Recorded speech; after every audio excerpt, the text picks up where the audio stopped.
नमस्कार। बाबा गोपालपुरिया एक और नई लोक कथा, भोजपुरी लोक कथा लेकर उपस्थित हुए हैं। इस भोजपुरी लोक कथा का शीर्षक है जैसा खाएं अन्न वैसा रहे मन। तो इसमें कोई दो राय नहीं है कि हम जो कुछ भी खाते हैं उसका हमारे मनोमस्तिष्क शरीर पे पूरा प्रभाव पड़ता है। इसके लिए आप देख लीजिए कि हमारा जो सनातन धर्म है उसमें सात्विक आहार की बहुत ही महत्ता कही गई है। तो यहाँ ना जो सात्विक भोजन है उससे मतलब केवल शाकाहारी से नहीं है, अपितु ऐसे आहार से है जो प्रेम से अपने पसीने की कमाई से उपजाया गया हो, किसी को कष्ट देकर प्राप्त न किया गया हो।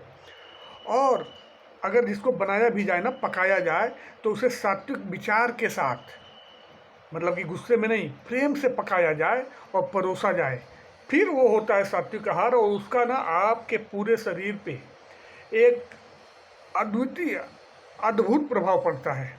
तो आइए अब ये व्याख्यान या क्या बोलें, ये उपदेश देने से अच्छा है कि हम कहानी शुरू कर देते हैं।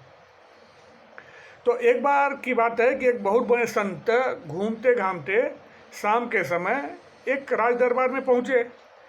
राजा ने उनकी बहुत आवभगत की। रात को भोजन में उन्हें अच्छे अच्छे स्वादिष्ट एवं सात्विक भोजन व्यंजन परोसे गए। भोजन करने के उपरांत रात विश्राम के लिए संत जी महल में ही रुक गए, क्योंकि राजा का कहना था कि आप सुबह नहा धो के फिर थोड़ा सा हल्का कुछ नाश्ता भोजन लेने के बाद चले जाइए। फिर क्या हुआ कि सुबह सुबह नित्य क्रिया से निवृत्त होने के बाद संत जी स्नान के लिए राजा का जो व्यक्तिगत स्नान गृह था ना, राजसी स्नान गृह, उसमें स्नान करने के लिए गए। अब वहाँ गए ना, संत जी गए ना, तो वहाँ पता नहीं राजा अभी नहा के गए थे या रानी कोई, तो उनका कोई कीमती आभूषण, समझिए राजा की अंगूठी वहाँ पड़ी हुई थी। अभी पता नहीं क्या संत जी को ना लालच आ गया और उन्होंने क्या किया कि वो नहा धो के जल्दी जल्दी नहाए धोए और उस अंगूठी को उठा के और अपने छुपा लिए, मतलब वस्त्रों में छुपा लिए।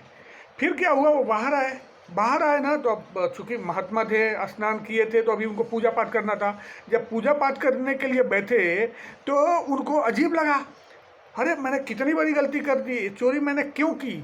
फिर क्या हुआ ना, अभी पूजा में उनका मन ही नहीं लगा, तुरंत राजा के पास गए और राजा को सारी बात बताई। बोले कि हमारे जीवन में हमारे जैसे संत महात्मा से ऐसी गलती हुई है, इसके पीछे कुछ तो है।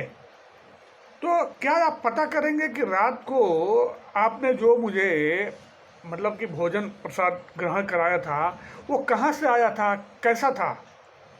फिर अब राजा सेनापति को बुलाया, मंत्री को बुलाया, सबको लगाया काम पे, जल्दी पता करो अन्न कहाँ से आया था, क्या था उसके पीछे। बहुत सारी छानबीन हुई तो पता चला कि 2-3 दिन पहले राजा के जो सिपाही थे ना, वो किसी सेठ से, अब घूस के रूप में बोलिए या भ्रष्टाचार के रूप में बोलिए, बहुत सारे अच्छे अन्न ले लिए थे, दाल और चावल, और जो उसमें से एकदम अच्छे थे उसको राज दरबार में रख दिया गया था कि कोई अतिथि आएगा या राजा रानी या कुछ जो भी राजसी लोग हैं उनको वो अपने उनके खाने में उपयोग किया जाएगा। तो उसके बाद ना राजा बोले कि वो सिपाहियों को भी दंड देना चाहिए। तो जो महात्मा जी बोले, महाराज किसी को दंड देने की आवश्यकता नहीं है, और मैं तो समझ ही गया था कि जैसा खाएं अन्न वैसा हो मन। तो ये मेरे पे अन्न का प्रभाव हो गया था। तो इसके लिए जो भी खाएं कम ही खाएं, लेकिन सात्विक होना चाहिए। और सात्विक आहार करने से ना आप मानसिक रूप से, शारीरिक रूप से पूरी तरह से स्वस्थ रहते हैं। तो हमारी ये भोजपुरी लोक कथा जो हमने बहुत पहले गाँव में, अपने गांव में, घरों में, जिला जवार में सुनी है, ये आपको कैसी लग रही है ज़रूर बताएं। और फिर बाबा गोपालपुरिया एक नई किस्सा, नई कहानी, नई लोक कथा लेकर अगले वीडियो में प्रस्तुत होंगे। तब तक के लिए नमस्कार।